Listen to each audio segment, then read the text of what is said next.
ನಮಸ್ಕಾರ. ನಾನು ಪವಿತ್ರ ಭಾಗವತ್. ಮಿಸೆಸ್ ಭಾಗವತ್ ಚಾನೆಲ್‌ಗೆ ನಿಮ್ಮೆಲ್ಲರಿಗೂ ಪ್ರೀತಿಯ ಸ್ವಾಗತ. ಇವತ್ತಿನ ವಿಡಿಯೋದಲ್ಲಿ ತುಂಬ ಜನರ ಫೇವರೇಟ್ ಮಂಚೂರಿ ರೆಸಿಪಿಯನ್ನು ತೋರಿಸ್ತಾ ಇದ್ದೇನೆ. ಎಲೆಕೋಸನ್ನಾಗಲಿ ಹೂಕೋಸನ್ನಾಗಲಿ ಯಾವುದನ್ನು ಬಳಸ್ತಾ ಇಲ್ಲ. ಹಾಗೆ ಆಲೂಗಡ್ಡೆ, ಈರುಳ್ಳಿ ಯಾವುದು ಕೂಡ ಅಲ್ಲ. ಒಂದು ಸ್ಪೆಷಲ್ ಆದ ಮಂಚೂರಿ ರೆಸಿಪಿಯನ್ನು ನಾನು ಇವತ್ತಿನ ವಿಡಿಯೋದಲ್ಲಿ ನಿಮ್ಮ ಜೊತೆ ಶೇರ್ ಮಾಡ್ತಾ ಇದ್ದೇನೆ. ತುಂಬಾನೇ ರುಚಿಕರವಾಗಿ ಬರ್ತದೆ. ಯಾವ ರೀತಿಯಾಗಿ ಮಾಡೋದು ಈ ರೆಸಿಪಿಯನ್ನು ಅಂತ ನೋಡೋಣ ಬನ್ನಿ. ನಾನಿಲ್ಲಿ ಬಾಳೆಕಾಯಿಯನ್ನು ತಗೊಂಡಿದ್ದೇನೆ.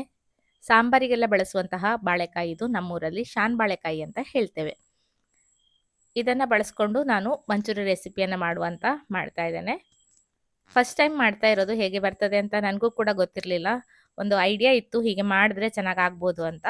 ಬಾಳೆಕಾಯಿಯಲ್ಲಿರುವಂತಹ ಸಿಪ್ಪೆಯನ್ನೆಲ್ಲ ತೆಗೆದು ಹಾಕ್ಕೊಂಡಿದ್ದೇನೆ. ದೊಡ್ಡ ತುರಿಯ ತುರುಮಣೆಯಲ್ಲಿ ತುರ್ಕೊಳ್ತಾ ಇದ್ದೇನೆ. ಬಾಳೆಕಾಯಿಯನ್ನು ತುರಿಯುವಾಗ ಸಿಪ್ಪೆಯನ್ನೆಲ್ಲ ಬಿಡಿಸುವಾಗ ಕೈಗೆ ಸ್ವಲ್ಪ ಎಣ್ಣೆಯನ್ನು ಸವರ್ಕೊಂಡ್ರೆ ಮೇಣೆಲ್ಲ ಜಾಸ್ತಿ ಅಂಟ್ಕೊಳ್ಳೋದಿಲ್ಲ. ಎಲ್ಲ ಬಾಳೆಕಾಯಿಯನ್ನು ತುರಿದಿದ್ದಾಗಿದೆ. ಒಂದು ದೊಡ್ಡ ಪಾತ್ರೆಯಲ್ಲಿ ಹಾಕ್ಕೊಳ್ತಾ ಇದ್ದೇನೆ. ನಾನಿಲ್ಲಿ 6 ಬಾಳೆಕಾಯಿಯನ್ನು ಬಳಸ್ತಾ ಇದ್ದೇನೆ. ಸ್ವಲ್ಪ ಜಾಸ್ತಿ ಪ್ರಮಾಣದಲ್ಲಿ ಮಂಚೂರಿಯನ್ನು ರೆಡಿ ಮಾಡ್ತಾ ಇದ್ದೇನೆ.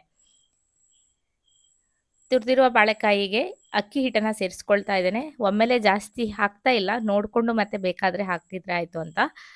ಅರ್ಧ ಕಪ್ ಆಗುವಷ್ಟು ಅಕ್ಕಿ ಹಿಟ್ಟು ಹಾಗೆ ಅರ್ಧ ಕಪ್ ಆಗುವಷ್ಟು ಕಾರ್ನ್ಫ್ಲೋರನ್ನು ಇಟ್ಕೊಂಡಿದ್ದೇನೆ. ತುಂಬ ಚೆನ್ನಾಗಿ ಗರಿ ಗರಿಯಾಗಿ ಬರ್ತದೆ ಕಾರ್ನ್ಫ್ಲೋರನ್ನು ಹಾಕೋದ್ರಿಂದ ಹಾಗೆ ಅಕ್ಕಿ ಹಿಟ್ಟನ್ನು ಹಾಕೋದ್ರಿಂದ. ನಿಮಗೆ ಇಷ್ಟ ಇದೆ ಅಂದರೆ ಮೈದಾ ಹಿಟ್ಟನ್ನು ಕೂಡ ಸೇರಿಸ್ಕೊಳ್ಬೋದು. ನಾನಿಲ್ಲಿ ಹಾಕ್ತಾ ಇಲ್ಲ. ಹಾಗೆ ಶುಂಠಿ ಬೆಳ್ಳುಳ್ಳಿಯನ್ನು ಮಿಕ್ಸಿ ಜಾರಲ್ಲಿ ಹಾಕಿ ಪೇಸ್ಟನ್ನು ಮಾಡಿ ಇಟ್ಕೊಂಡಿದ್ದೇನೆ. ಅದನ್ನು ಹಾಕಿದ್ದೇನೆ. 1 ಟೀ ಚಮಚ ಆಗುವಷ್ಟು ಕಟ್ ಮಾಡಿರುವಂತಹ ಒಂದು ದೊಡ್ಡ ಈರುಳ್ಳಿಯನ್ನು ಹಾಕ್ಕೊಂಡಿದ್ದೇನೆ. ಖಾರಕ್ಕೆ ಅಚ್ಚ ಖಾರದ ಪುಡಿಯನ್ನು ಹಾಕ್ತಾ ಇದ್ದೇನೆ.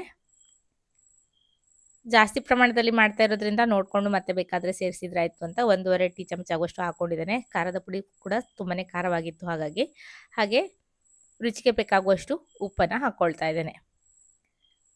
ಇದು ಚೆನ್ನಾಗಿ ಮಿಕ್ಸ್ ಮಾಡಿಕೊಂಡು ಕಲಸಿ ನೋಡಿಕೊಂಡು ಬೇಕು ಅಂತ ಅನಿಸಿದರೆ ಮತ್ತೆ ಹಿಟ್ಟನ್ನು ಹಾಕ್ಕೊಳ್ಳೋದು. ಇದಕ್ಕೆ ಮತ್ತೆ ನೀರನ್ನೆಲ್ಲ ಹಾಕ್ತಾ ಇಲ್ಲ, ಹಾಗೆ ಮಾಡ್ತಾ ಇದ್ದೇನೆ. ನೀರನ್ನೆಲ್ಲ ಹಾಕ್ಕೊಂಡ್ರೆ ತುಂಬ ಎಣ್ಣೆ ಹೀರ್ತದೆ, ಹಾಗೆ ಹಿಟ್ಟು ಕೂಡ ಜಾಸ್ತಿ ಬೇಕಾಗ್ತದೆ. ನೀರು ಸೇರಿಸದೆ ಹಾಗೆ ಅದಕ್ಕೆ ಎಷ್ಟು ಬೇಕು ಅಂತ ನೋಡಿಕೊಂಡು ಹಿಟ್ಟನ್ನು ಮಿಕ್ಸ್ ಮಾಡಿ ಕಲಿಸ್ಕೊಳ್ಬೇಕು. ಉಂಡೆ ಕಟ್ಟಲಿಕ್ಕೆ ಬರುವ ಹಾಗೆ ಇರಬೇಕು.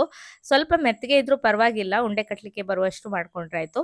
ಕಡಿಮೆ ಆಯಿತು ಹಿಟ್ಟು, ಅದಕ್ಕೆ ಮತ್ತೆ ಸ್ವಲ್ಪ ಹಿಟ್ಟನ್ನು ಹಾಕಿದ್ದೇನೆ. ಹಾಗೆ ಹಿಟ್ಟು ಹಾಕಿದ ನಂತರ ಖಾರನೂ ಕೂಡ ಕಡಿಮೆ ಅನಿಸಿದ್ರಿಂದ ಮತ್ತೆ ಸ್ವಲ್ಪ ಖಾರ ಹಾಗೆ ಸ್ವಲ್ಪ ರುಚಿಗೆ ಬೇಕಾಗುವಷ್ಟು ಉಪ್ಪನ್ನು ಹಾಕಿ ಚೆನ್ನಾಗಿ ಮಿಕ್ಸ್ ಮಾಡಿಕೊಂಡು ಕಲಿಸ್ಕೊಳ್ತಾ ಇದ್ದೇನೆ. ಈ ಹದದಲ್ಲಿ ಇದೆ. ನಾವು ಪಕೋಡಕ್ಕೆ ಯಾವ ರೀತಿ ಮಾಡ್ತೇವೆ ಆ ರೀತಿಯಾಗಿ ರೆಡಿ ಮಾಡ್ಕೊಂಡಿದ್ದೇನೆ. ಉಂಡೆ ಕಟ್ಟಲಿಕ್ಕೆ ಬರ್ತಾ ಇದೆ. ಈ ರೀತಿ ಉಂಡೆಯನ್ನು ಮಾಡ್ಕೊಳ್ತಾ ಇದ್ದೇನೆ. ಚಿಕ್ಕ ಚಿಕ್ಕ ಉಂಡೆಯನ್ನು ಮಾಡಿಕೊಂಡ್ರೆ ಚೆನ್ನಾಗಾಗ್ತದೆ. ಉಂಡೆಯನ್ನು ಒಮ್ಮೆ ರೆಡಿ ಮಾಡಿ ಇಟ್ಕೊಂಡ್ರೆ ನಂತರ ಕರಿಲಿಕ್ಕೂ ಕೂಡ ಬೇಗನೆ ಆಗ್ತದೆ. ಎಲ್ಲ ಹಾಗಾಗಿ ರೆಡಿ ಮಾಡಿ ಇಟ್ಕೊಳ್ತಾ ಇದ್ದೇನೆ. ಈಗಾಗಲೇ ಎಣ್ಣೆಯನ್ನು ಕೂಡ ಚೆನ್ನಾಗಿ ಕಾಯಲಿಕ್ಕೆ ಇಟ್ಟಿದ್ದೆ.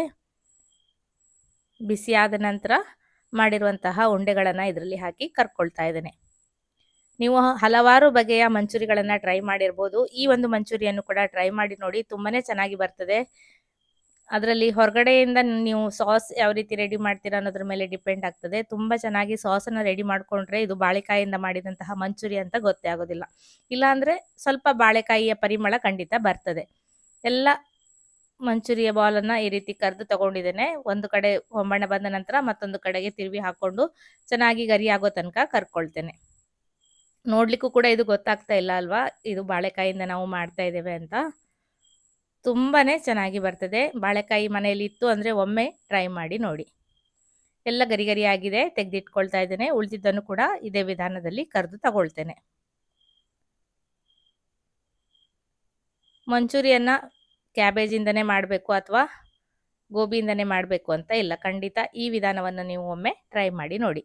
ಹಾಗೆ ನಾನು ಯಾವುದೇ ಸಾಸನ್ನು ಬಳಸದೆ ಇದನ್ನು ಮಾಡ್ತಾ ಇದ್ದೇನೆ. ಹಾಗಾಗಿ ಟೊಮೆಟೊವನ್ನು ಕಟ್ ಮಾಡಿ ಮಿಕ್ಸಿ ಜಾರಲ್ಲಿ ಹಾಕಿ ಪ್ಯೂರಿಯನ್ನು ಮಾಡ್ಕೊಂಡಿದ್ದೇನೆ. ನಂತರ ಒಂದು ದೊಡ್ಡ ಬಾಣಲೆಯನ್ನು ಬಿಸಿಗಿಟ್ಕೊಂಡು ಎಣ್ಣೆಯನ್ನು ಹಾಕ್ಕೊಂಡಿದ್ದೇನೆ. ನಂತರ ಶುಂಠಿ ಬೆಳ್ಳುಳ್ಳಿ ಪೇಸ್ಟನ್ನು ಹಾಕಿದ್ದೇನೆ. ಸ್ವಲ್ಪ ಹೊತ್ತು ಎಣ್ಣೆಯಲ್ಲಿ ಬಾಡಿಸ್ಕೊಳ್ತೇನೆ. ಕಟ್ ಮಾಡಿರುವಂತಹ ಈರುಳ್ಳಿಯನ್ನು ಕೂಡ ಇದಕ್ಕೆ ಸೇರಿಸ್ಕೊಳ್ತಾ ಇದ್ದೇನೆ. ಶುಂಠಿ ಬೆಳ್ಳುಳ್ಳಿಯನ್ನು ನಾನು ಮನೆಯಲ್ಲೇ ರೆಡಿ ಮಾಡ್ಕೊಂಡಿರುವಂಥದ್ದು. ಎರಡನ್ನು ಕಟ್ ಮಾಡಿ ಬಿಡಿಸಿ ಮಿಕ್ಸಿ ಜಾರಲ್ಲಿ ಹಾಕಿ ಪೇಸ್ಟನ್ನು ಮಾಡಿಕೊಂಡು ಬಳಸ್ತಾ ಇದ್ದೇನೆ. ಎಲ್ಲ ಫ್ರೆಶ್ ಆಗಿದ್ದಷ್ಟು ತಿನ್ನಲಿಕ್ಕೂ ಕೂಡ ರುಚಿ ತುಂಬಾ ಚೆನ್ನಾಗಾಗ್ತದೆ. ಸ್ವಲ್ಪ ಬಾಡಿಸ್ಕೊಂಡು ಕಟ್ ಮಾಡಿರುವಂತಹ ಮಧ್ಯಮ ಗಾತ್ರದ 2 ಈರುಳ್ಳಿಯನ್ನು ಬಳಸ್ತಾ ಇದ್ದೇನೆ. ಇದನ್ನು ಕೂಡ ಸ್ವಲ್ಪ ಹೊತ್ತು ಎಣ್ಣೆಯಲ್ಲಿ ಬಾಡಿಸ್ಕೊಳ್ತೇನೆ. ಈರುಳ್ಳಿ ಎಲ್ಲ ಸ್ವಲ್ಪ ಮೆತ್ತಗಾಗೋ ತನಕ, ಬಣ್ಣ ಬದಲಾಗೋ ತನಕ ಬಾಡಿಸ್ಕೊಂಡಿದ್ದೇನೆ. ನಂತರ ಇದಕ್ಕೆ ಕಟ್ ಮಾಡಿರುವಂತಹ ಹಸಿಮೆಣಸನ್ನು ಹಾಕ್ಕೊಂಡಿದ್ದೇನೆ. ಒಂದೆರಡು ಹಸಿಮೆಣಸು, ಖಾರಕ್ಕೆ ಅನುಗುಣವಾಗಿ ಹೆಚ್ಚು ಕಡಿಮೆ ಮಾಡ್ಕೊಳ್ಬೋದು. ಅಚ್ಚ ಖಾರದ ಪುಡಿ 1 ಟೀ ಚಮಚ ಆಗುವಷ್ಟು ಹಾಕಿದ್ದೇನೆ. ನಿಮ್ಮ ಖಾರಕ್ಕೆ ಅನುಗುಣವಾಗಿ ಹೆಚ್ಚು ಕಡಿಮೆ ಮಾಡ್ಕೊಳ್ಳಿ. ಹಾಗೆ ಈ ಮಸಾಲೆಗೆ ರುಚಿಗೆ ಬೇಕಾಗುವಷ್ಟು ಉಪ್ಪನ್ನು ಹಾಕಿದ್ದೇನೆ. ನಾನು ಬಳಸ್ತಿರುವ ಸ್ಪೂನಲ್ಲಿ 2 ಸ್ಪೂನ್ ಹಾಕ್ಕೊಂಡಿದ್ದೇನೆ.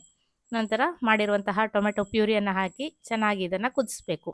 ಟೊಮೆಟೊ ಹಸಿ ವಾಸನೆ ಹೋಗೋ ತನಕ ಕುದಿಸ್ಕೊಳ್ಬೇಕು. ನಾನಿಲ್ಲಿ ಬೇರೆ ಯಾವುದೇ ಸಾಸನ್ನು ಬಳಸ್ತಾ ಇಲ್ಲ, ಹಾಗಾಗಿ ಟೊಮೆಟೊವನ್ನು ಚೆನ್ನಾಗಿ ರುಬ್ಬಿ ಹಾಕಿದ್ದೇನೆ. ಒಂದು 6 ಟೊಮೆಟೊವನ್ನು ನಾನಿಲ್ಲಿ ಬಳಸಿದ್ದೇನೆ.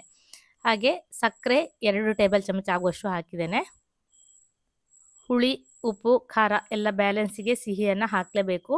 ಸಾಸನ್ನೆಲ್ಲ ಬಳಸೋದಾದರೆ ಅದರಲ್ಲಿ ಸಿಹಿ ಇರ್ತದೆ. ನಾವು ಮನೆಯಲ್ಲಿ ಈ ರೀತಿ ಟೊಮೆಟೊವನ್ನು ರುಬ್ಬಿ ಹಾಕಿದಾಗ ಸರಿಯಾಗಿ ಸಿಹಿಯನ್ನು ಕೂಡ ಹಾಕ್ಕೊಳ್ಬೇಕಾಗ್ತದೆ. ಇಲ್ಲಿ ಒಂದು ಬೌಲಲ್ಲಿ 2 ಟೇಬಲ್ ಚಮಚ ಆಗುವಷ್ಟು ಕಾರ್ನ್ಫ್ಲೋರನ್ನು ಹಾಕ್ಕೊಂಡು ನೀರನ್ನು ಹಾಕಿ ಚೆನ್ನಾಗಿ ಮಿಕ್ಸ್ ಮಾಡಿ ರೆಡಿ ಮಾಡಿ ಇಟ್ಕೊಳ್ತಾ ಇದ್ದೇನೆ. ಟೊಮೆಟೊ ಎಲ್ಲ ಚೆನ್ನಾಗಿ ಬಾಡಿದ ನಂತರ ನಾವು ಇದನ್ನು ಸೇರಿಸ್ಕೊಳ್ಬೇಕು. ಗಟ್ಟಿಯಾಗಿ ಬರಲಿಕ್ಕೆ ಕೊನೆಯಲ್ಲಿ ಸೇರಿಸಿದರೆ ಸಾಕು. ಟೊಮೆಟೊ ಎಲ್ಲ ಚೆನ್ನಾಗಿ ಬೆಂದ ನಂತರ ಕೊನೆಯಲ್ಲಿ ಇದನ್ನು ಹಾಕಿ ಚೆನ್ನಾಗಿ ಕುದಿಸ್ಕೊಂಡ್ರೆ ಮಂಚೂರಿಗೆ ಬೇಕಾದಂತಹ ಒಂದು ಸಾಸ್ ರೆಡಿ ಆಗ್ತದೆ. ಸೋಯಾ ಸಾಸ್ ಎಲ್ಲ ಇದ್ದರೆ ಹಾಕ್ಕೊಳ್ಳಿ, ಹಾಕಲೇಬೇಕು ಅಂತ ಏನೂ ಇಲ್ಲ, ಹಾಕದೆ ಕೂಡ ಮಾಡ್ಕೊಳ್ಬೋದು, ರುಚಿಯಾಗಿಯೇ ಬರ್ತದೆ. ನಾನಿಲ್ಲಿ ವಿನೆಗರ್ ಆಗಲಿ ಸೋಯಾ ಸಾಸ್ ಆಗಲಿ ಯಾವುದನ್ನು ಹಾಕ್ತಾ ಇಲ್ಲ. ರೆಡ್ ಚಿಲ್ಲಿ ಸಾಸ್ ಎಲ್ಲ ಹಾಕ್ತಾರೆ. ಯಾವುದನ್ನು ಇಲ್ಲದೆ ಕೂಡ ನಾವು ಮನೆಯಲ್ಲಿ ಸುಲಭವಾಗಿ ಈ ರೀತಿಯಾಗಿ ಮಾಡ್ಬೋದು. ಅದರಲ್ಲೆಲ್ಲ ಪ್ರಿಸರ್ವೇಟಿವ್ಸ್ ಎಲ್ಲ ಇರ್ತದೆ. ನಾವು ಮನೆಯಲ್ಲಿ ಈ ರೀತಿ ರೆಡಿ ಮಾಡಿಕೊಂಡ್ರೆ ಯಾವುದೇ ಪ್ರಿಸರ್ವೇಟಿವ್ ಆಗಲಿ ಫುಡ್ ಕಲರ್ ಆಗಲಿ ಯಾವುದು ಕೂಡ ಇಲ್ಲದೆ ಕೂಡ ತುಂಬಾ ಚೆನ್ನಾಗಿ ಕಲರ್ಫುಲ್ಲಾಗಿ ರುಚಿಕರವಾಗಿ ಬರ್ತದೆ. ಚೆನ್ನಾಗಿ ಕುದಿ ಬರ್ತಾ ಇದೆ. ನೀರನ್ನು ನೋಡಿಕೊಂಡು ಅಗತ್ಯ ಇದ್ದಷ್ಟು ನೀರನ್ನು ಸೇರಿಸಿ ಸಾಸನ್ನು ರೆಡಿ ಮಾಡಿಕೊಂಡು ಚೆನ್ನಾಗಿ ಕುದಿ ಬಂದ ನಂತರ ಕೊನೆಯಲ್ಲಿ ಕರೆದಿಟ್ಟಿರುವಂತಹ ಮಂಚೂರಿ ಬಾಲ್ಸನ್ನು ಹಾಕಿ ಮಿಕ್ಸ್ ಮಾಡ್ಕೊಳ್ತಾ ಇದ್ದೇನೆ. ತುಂಬ ಚೆನ್ನಾಗಿ ಗರಿ ಗರಿಯಾಗಿ ಬಂದಿರೋದ್ರಿಂದ ಒಂದು ಸಲ ಬಿಸಿಯಲ್ಲೇ ಇಟ್ಟು ಮಿಕ್ಸ್ ಮಾಡಿಕೊಂಡು ಕೊನೆಯಲ್ಲಿ ಉರಿಯನ್ನು ಆಫ್ ಮಾಡ್ಕೊಂಡಿದ್ದೇನೆ. ಈಗ ಅದಕ್ಕೆ ಕೊತ್ತಂಬರಿ ಸೊಪ್ಪನ್ನು ಸೇರಿಸ್ಕೊಳ್ತಾ ಇದ್ದೇನೆ. ಸ್ಪ್ರಿಂಗ್ ಆನಿಯನ್ ಇದ್ದರೆ ಅದನ್ನು ಕೂಡ ಸೇರಿಸ್ಕೊಳ್ಬೋದು. ನಿಮಗೆ ಕ್ಯಾಪ್ಸಿಕಮ್ ಇಷ್ಟ ಆಗ್ತದೆ ಅಂದರೆ ಒಗ್ಗರಣೆಗೆ ಕ್ಯಾಪ್ಸಿಕಮನ್ನು ಕ್ಯೂಬಾಗಿ ಕಟ್ ಮಾಡಿ ಕೂಡ ಸೇರಿಸ್ಕೊಳ್ಬೋದು. ನಾನಿಲ್ಲಿ ಸೇರಿಸಿಲ್ಲ. ರುಚಿಕರವಾದಂತಹ ಬಾಳೆಕಾಯಿಯಿಂದ ಮಾಡಿದಂತಹ ಮಂಚೂರಿ ರೆಡಿಯಾಗಿದೆ.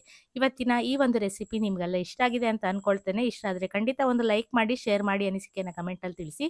ಹಾಗೆ ಚಾನಲನ್ನು ಸಬ್ಸ್ಕ್ರೈಬ್ ಮಾಡಿಕೊಂಡು ಸಪೋರ್ಟ್ ಮಾಡಿ ಅಂತ ಕೇಳ್ಕೊಳ್ತೇನೆ.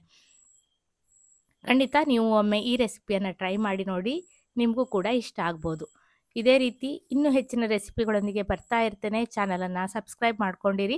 ಹಲವಾರು ರೆಸಿಪಿಗಳನ್ನು ನಾನೀಗಾಗಲೇ ಶೇರ್ ಮಾಡಿದ್ದೇನೆ. ಆ ವಿಡಿಯೋಗಳನ್ನು ನೋಡಿ ಮನೆಯಲ್ಲಿ ಟ್ರೈ ಮಾಡಿ.